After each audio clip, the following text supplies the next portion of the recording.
Hi friends, the cement road village attached property. Cement road 17 ಕುಂಟೆ ಜಾಗ, 3 ಕುಂಟೆ ಖರಾಬು. ತೊಗರಿ ಇರೋದು, ತೊಗರಿಗಳು ಮಾತ್ರ. ರೋಡ್ ಫೇಸಿಂಗ್ 100ರಿಂದ 120 ಅಡಿ ಮೇಲೆ ಬರುತ್ತೆ. ರೋಡ್ ಫೇಸಿಂಗು ವಾಟ್ರೂ ಇಲ್ಲೇ, ಕನೆಕ್ಟಿವಿಟಿ ವಾಟ್ರೂ ಇಲ್ಲೇ ಐತೆ. ಊರು ನೀರೇ, ಬೋರ್ನ ಹಾಕೋಂಥ ಅವಶ್ಯಕತೆ ಇಲ್ಲ. ಊರಿನಡೆ ಗ್ರೀನ್ ಝೋನು. ಮಳವಾಡಿ ಇಲ್ಲಿಂದ ಜಸ್ಟ್ 2 ಕಿಲೋಮೀಟ್ರು ಕರೆಕ್ಟಾಗಿ. Malavadi to Anekal highway main road. ಇಲ್ಲಿಂದ ಬರೀ 300 ಮೀಟ್ರು ಅಷ್ಟೇ. 300 ಮೀಟ್ರು.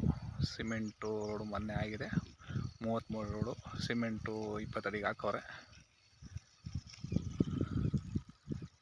ಒಳ್ಳೆ ಪ್ರಾಪರ್ಟಿ. ಅರ್ಜೆಂಟ್ ಸೇಲ್ಗೈತೆ. Direct owner. ಅರ್ಜೆಂಟ್ ಸೇಲ್ಗಿದೆ. ಕುಂಟೆ 5 ಲಕ್ಷ ಹೇಳ್ತಾವ್ರೆ. ಕುಂಟೆಗೆ 5 ಲಕ್ಷ. ಕೂತ್ಕೊಂಡ್ರೆ ಸ್ವಲ್ಪ ನೆಗೋಷಿಯಬಲ್ ಇದೆ. ಜನರಲ್ ಪ್ರಾಪರ್ಟಿ ಕ್ಲಿಯರ್ ಆಗಿದೆ, ಅದ್ಭುತವಾಗಿದೆ. ಸಿಂಗಲ್ ಪಾಣಿ.